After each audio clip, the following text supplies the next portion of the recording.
नमस्कार,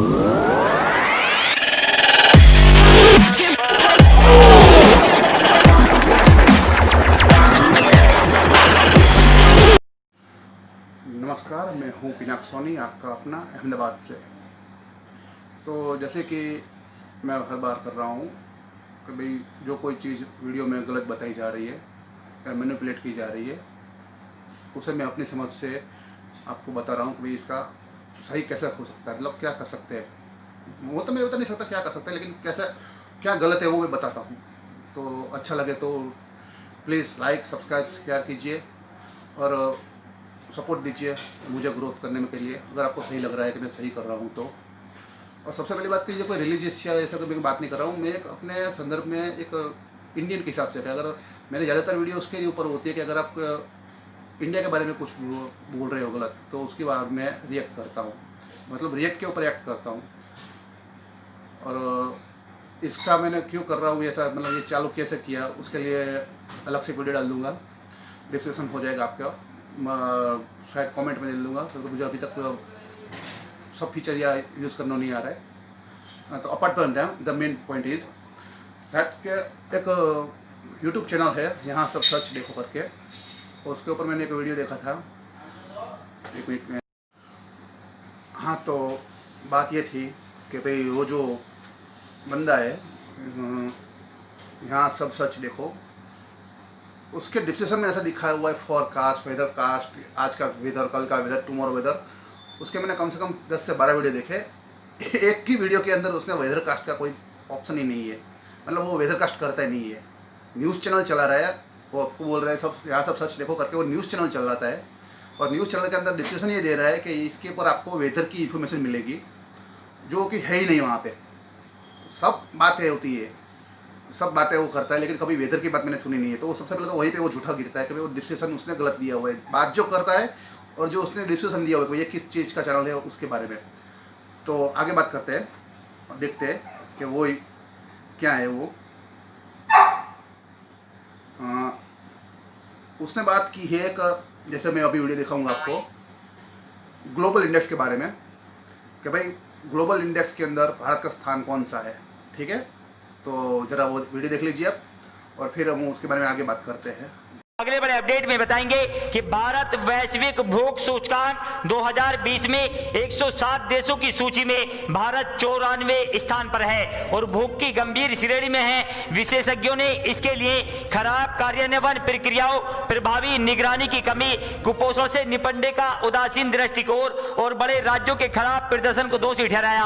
हम आपको बता दें कि पिछले साल 117 देशों की सूची में भारत का स्थान 102वां था। पड़ोसी बांग्लादेश, म्यांमार और पाकिस्तान भी गंभीर श्रेणी में हैं, लेकिन इस साल के भूख सूचकांक में भारत से ऊपर हैं। बांग्लादेश 75वें, म्यांमार 78वें और पाकिस्तान 88वें स्थान पर है। रिपोर्ट के अनुसार नेपाल 73वें और श्रीलंका 64वें स्थान पर है। दोस्तों, हम आपको बता दें कि चीन, बेलारूस, यूक्रेन, तुर्की, क्यूबा और कुवैत सहित 17 देश भूख और कुपोषण पर नजर रखने वाले वैश्विक भूख सूचकांक में शीर्ष रैंक पर हैं। जीएचआई की वेबसाइट पर गुरुवार को यह जानकारी दी गई है। रिपोर्ट के अनुसार भारत की 14% आबादी कुपोषण का शिकार है। रिपोर्ट में कहा गया है कि 5 साल से कम उम्र के बच्चों की मृत्यु दर 3.7% थी।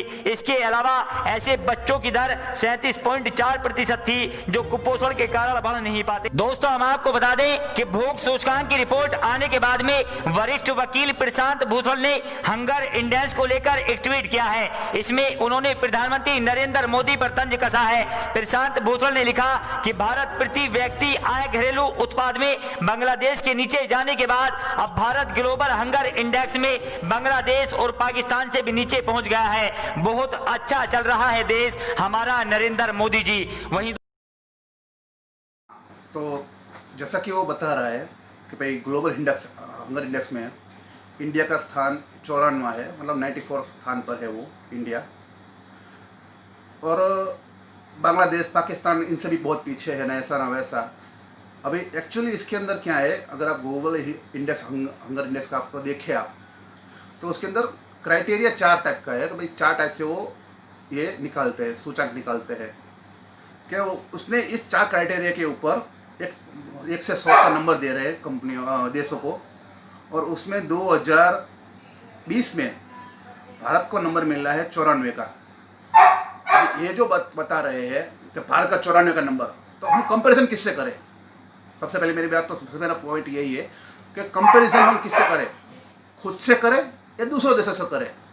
दूसरे देशों में अपनी कोई चलती नहीं है, ना अपना कानून है, ना हम उनको पर कुछ बोल सकते हैं, ना उनको कुछ कर सकते हैं, ना उनको कोई सहाय कर सकते, उनको कोई दबाव दे सकते हैं कि भाई आप ऐसा करो ऐसा करो। अपने उससे क्या, बांग्लादेश बढ़ रहा है, पाकिस्तान बढ़ रहा है या कम हो रहा है, जिम्बाब्वे बढ़ रहा है, कम हो रहा है, अपने को क्या, अपना देश का हंगर इंडेक्स क्या है वो देखो। सही बात है, मेरा पॉइंट ये है।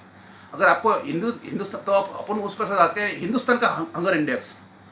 हिंदुस्तान का हंगर इंडेक्स 94 दिखा रहा है 2020 में, लेकिन एक्चुअल में अगर कैसे दिखाना चाहिए कि भाई 94 साल, ये 94 नंबर 2020 में था। और इस इंडेक्स के अंदर आपको 4 अलग अलग सेगमेंट दिखने को मिलेंगे। पहला होगा 2002, सबसे पहला एक 2000 का है, 2006 का है, 2012 का है और 2020 का है। आपको दिखा रहा हूँ मैं यहाँ पे, आप ये स्क्रीनशॉट दिखा हुआ है, देख लीजिए। तो 2020 अगर ये 4 क्राइटेरिया है तो पूरा टोटल 2000 से 2020 तक का है। मतलब 20 साल के अंदर उन्होंने 4 डिजिट दिखाए उन्होंने। तो भाई 2000 में इंडिया का आंक था 38.9। ठीक है, देखना समझना मेरी बात को। इंडिया का आंक था 38.9। 2006 में 33.1, 5% घट गया। 2012 में 28.2, जो पिछले का जो अंक था 33.2 उससे कम होकर आया है 28.2। उसके बाद चौथा जो 2020 में निकाला हुआ है 27.5, जो पिछले साल से भी कम है। अगर कंपैरिजन करें तो 2000 के अंदर जब अपना सूचक अंक था 38 के आसपास था, कहा गया, हाँ ये रहा 38.9 था 2000 में। तो 20 साल के अंदर हमने उसको घटा के कम से कम 10 अंक नीचे ऊपर आए हैं हम। ये हंगर स्ट्राइक है, मतलब ये अल्प पोषण की चीज़ें ऐसी चीज़ नहीं है कि जो आप 1-2 साल में खत्म हो सके। बहुत से फैक्टर काम करते हैं, सरकार काम करते हैं। इसमें भी इसे वही बताया कि सरकारी नीतियों के कारण हमको इतना कम अंक मिला है। तो कम अंक कहाँ मिला है? कंपैरिजन अपने से करो ना कि 2020 में 38 था, तो 2020 में 2000 के साल में हमको 38वें अंक था, तो 2020 में अपने पास 27वां अंक है। तो 10 अंक की हमने कटौती की ना, उतना अल्प पोषण कम हुआ है हमारे देश के अंदर।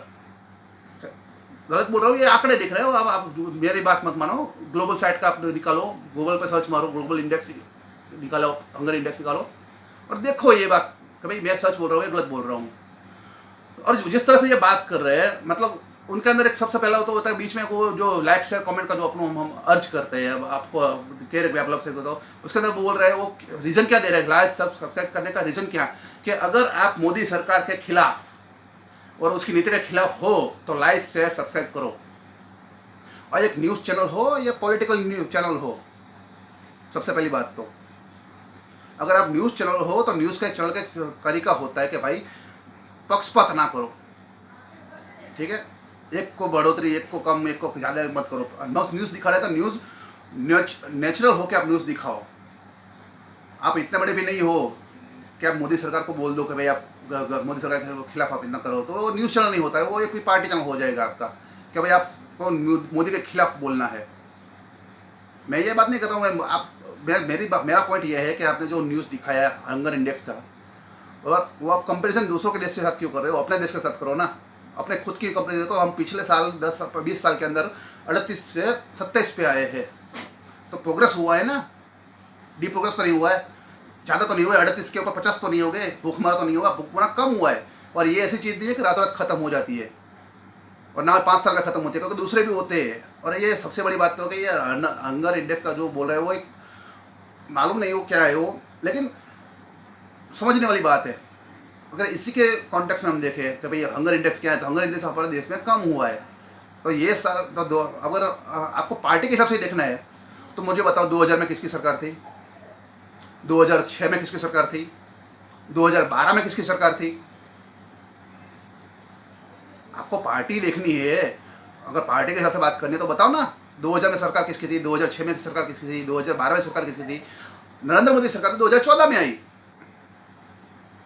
ठीक है, तो ये बातें मत करो नरेंद्र मोदी ने खराब किया उसका व्यवहार, ऊपर से उसके नीतियों के कारण हंगर इंडेक्स कम हुआ है, बढ़ा नहीं है। 2002 से 2012 तक हंगर इंडेक्स कम ही हुआ है। हम ये नहीं बोल रहे कांग्रेस की सरकार ने जो भी किया वो अलग बात है, लेकिन हंगर इंडेक्स उनके वो सरकार के अंदर कम था, लेकिन मोदी सरकार में भी वही कम ही हुआ है। मोदी सरकार के टाइम पे हंगर इंडेक्स पिछले साल 2006 से बढ़ा नहीं है, 2012 से बढ़ा नहीं है, उससे कम ही हुआ है। तो नीतियाँ उनकी भी अच्छी ही है, ये काम कर रही है, चाहे अच्छी हो बुरी हो, लेकिन नीतियाँ काम कर रही है और अपना हंगर इंडेक्स कम हो रहा है। सही बात है ना, गलत तो बात नहीं कर रहा मैं। और सबसे बड़ा फैक्टर काम आता है 2020 के अंदर कि भाई कोविड-19 का। अगर कोविड-19 का पेंडेमिक टाइम में आपने देखा होगा कि भाई जो जिस तरह से न्यूज़ दिखा रहे थे या जिस तरह से लोग माइग्रेशन कर रहे थे एक स्टेट से दूसरे स्टेट के अंदर, तो सीधी सी बात है हम लोगों ने बहुत से ऐसा दिखा कि लोगों को खाना भी नहीं मिल रहा था। तो ये इसमें ये बता रहे ये कोविड-19 का इफेक्ट नहीं है। क्यों नहीं है? कोविड-19 का इफेक्ट सबसे बड़ा होता है एक साल के अंदर 3 महीने, अप्रैल मई और जून, 3 महीने के अंदर अगर 15 से 20 करोड़ लोग इधर से उधर होते हैं तो वो इफेक्ट गिरेगा ही। टोटल पॉपुलेशन इंडिया की 100 करोड़ के ऊपर के पॉपुलेशन अगर परसेंटेज निकालो तो कम से कम 40% लोग ऐसे थे जो कोविड-19 की वजह से एक स्टेट से दूसरे स्टेट जा रहे थे और जिनको मिल नहीं रहा था, खाना पीना भी नहीं मिल रहा था। चीज़ें थी, व्यवस्था थी, लेकिन फिर भी बहुत सी ऐसे लोग थे जो खाना मिल नहीं रहा था। तो उसके इंडेक्स में वो बात क्यों नहीं गिन सकते? और ये एक बार का नहीं है, हर साल नया निकलता है। ये ग्लोबल हंगर इंडेक्स हर साल नया निकलता है, ठीक है। तो ये बात तो गलत है ना कि भाई आपने एक साल का पकड़ लिया 94 का और वो बोल दे भाई ये 94% है, वो भारत बर्बाद हो गया, उसकी नीति खराब हो गई, ये वो। नीतियाँ खराब नहीं है, आपकी सोच गलत है। सही सुनाओ, अभी भी बोल रहा हूँ, यूट्यूब है, फ्री स्पीच है, मतलब ये मत है कि मैनिपुलेट करो। जो बात जैसी है वैसी दिखाओ, सही दिखाओ, लोगों के अंदर सही नॉलेज दो, सही इन्फॉर्मेशन दो। गलत इन्फॉर्मेशन से गलत ही आएगा, नतीजा गलत ही निकलेगा। धन्यवाद।